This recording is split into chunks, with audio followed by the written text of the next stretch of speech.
As part of the WWDC, Apple revealed the new, or almost new, the 13-inch M2 MacBook Pro. At the event, this laptop seemed to be pushed aside, but the price starting from $1299. I have a lot of questions about this model, and in this video I want to figure out what's so special about this MacBook. Before we figure out the reason why Apple did it, let's figure out what's inside of it. The 13-inch MacBook Pro is loaded with the brand new M2 chip. It has 8 CPU cores and 10 GPU cores, unified memory up to 24 GB, the built-in storage can go up to 2 TB, and you get 20 hours of video playback on a single charge, and it's about 39% more powerful than its predecessor M1. With the previous model of the Pro, we got the Retina display, and we get this same display here also with the P3 color, and peak brightness is 500 nits. We also get the new built-in microphones so that there would be no need to use an external one, for example for streams and podcasts. The hardware looks serious, and the word Pro gives all this an additional feeling of quality, right? Well, look, firstly, all the above is hidden under the old design of the last year's Pro. Old USB-C ports, no memory card slots, no HDMI port. Apple even decided not to upgrade the charging port, unlike the M2 MacBook Air, which now has MagSafe plus 2 USB-C ports. You know, one strong feature is better than 5 weak ones, so the strength of the 13-inch MacBook Pro with the M2 chip is the price, and not for us, but for the company. And let's make it clear, the MacBook is really powerful, but there's already one, and from the same company, and even cheaper. And when you get a brand new Mac, it's fresh, it's fast, there's no junk, but a few weeks or months later, it gets kinda messed up. A lot of files, photos, apps, as well as system junk you don't need for sure. Terrible situation. But the good news, you can keep your Mac clean quite easily. You can do it manually, or you can use a tool that cleans it up for you. On this channel, I've shown you cleaning apps, but today I want to show you a different one, and it's from a company called trendmicro, which is the sponsor of today's video. The app is called Cleaner One Pro, and the way it works is beautifully simple. It helps you manage your storage, remove those unnecessary files in seconds. They also added a great toolbar feature for monitoring CPU, network, memory management. So I took one of my MacBooks that's filled up with junk, and we're gonna run the Cleaner One Pro on it. When you click on this toolbar icon, this window appears, and the first one here is memory usage, so how much memory is being used. We can click on Optimize, and just like so, it frees this up for you. And the most important thing over here is junk files. 24 gigs of junk is quite a lot, but before we hit clean, let's open up the System Optimizer. And Smart Scan is my favorite. You just click scan and it will look for junk files, big files, similar photos, all that stuff. As you can see, I have lots of files that should be cleaned right away, so you go to the sections on the left and clean it up one by one. Another important thing is the Startup Manager. Go ahead and turn off what you don't need. I insist, because it's important. Your Mac will boot up much faster after this. Also the App Manager, which is gonna help you remove a certain app completely. Simply dragging and dropping an app to the trash bin is usually not enough to uninstall it. Sometimes developers will give you an uninstaller, but other times you just have to delete it manually, and it simply doesn't always work. But from this Startup Manager, you're able to delete any app instantly. So if you want to find out more about Cleaner One Pro, click the link in the description below. At the event, they also revealed the M2 MacBook Air. Let's do the math.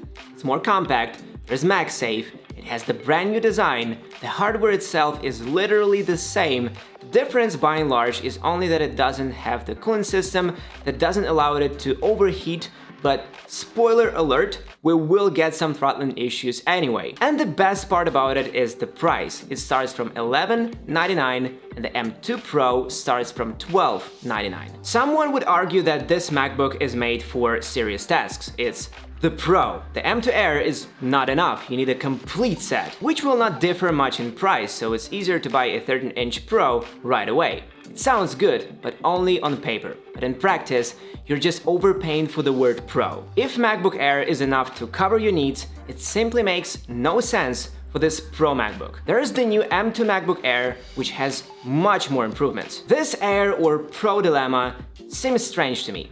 Let's go back a year. A little over a year ago, I fully switched from the ZenBook to M1 Air. I was really enjoying the experience. However, when I jumped into After Effects, created motion graphics, it was impossible to complete a heavy project like this one, but kinda obvious, right? MacBook Air is not made for pro tasks like working with graphics and heavy video files. And I thought, well, I want to upgrade my Mac to get my tasks fully covered. I didn't sell the M1 Air because I really like it, but I got the 13-inch M1 MacBook Pro. Take a look at its body and the body of the MacBook Air. The M1 Air has this angling down shape, whilst the M1 Pro has the rectangular shape, and it's pretty thick, making it harder to type for long periods of time. However, the screen is brighter, it's 100 nits brighter than the Air, but you can only see this difference when working outside. If you're sitting at home or in your office, the difference will not be noticeable. And Apple states that you will get up to 20 hours of battery life. Go long, they say, so 2 hours more than the Air. But the fact of the matter is this: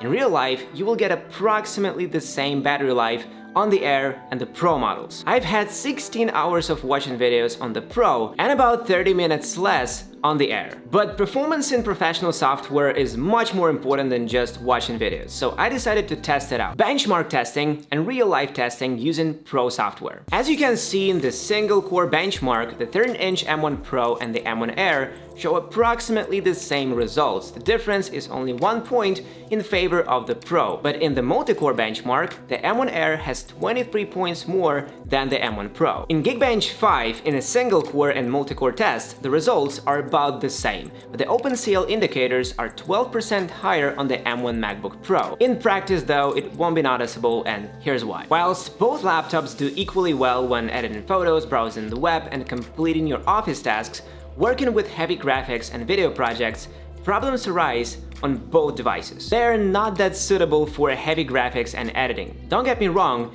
they're both great, and I'm still able to complete most of my tasks on these MacBooks, but definitely not all of them. For example, when I export something like this, a 4K project with a lot of graphic elements, it just freezes, the app shuts down, or the rendering speed gets really slow. Both the 13-inch M1 Pro and M1 Air are equally well suited for light, medium, and medium-heavy tasks. You can edit 4K 10-bit on both of them, you can even work in Unreal Engine, but the point is, both the 13-inch M1 Air and Pro are almost the same, and the Air is even thinner, lighter, more convenient typing experience, so why pay extra money? The 13-inch M1 Pro could be the base Pro model for the base tasks, but why would I need this Pro model if the Air is perfect for this? On top of that, if you upgrade the Air with 512 SSD and 16 gigs of RAM, then there is no reason for the 13-inch M1 MacBook Pro. Alright, so what can you do with all this information? Instead of the 13-inch model, I recommend getting the base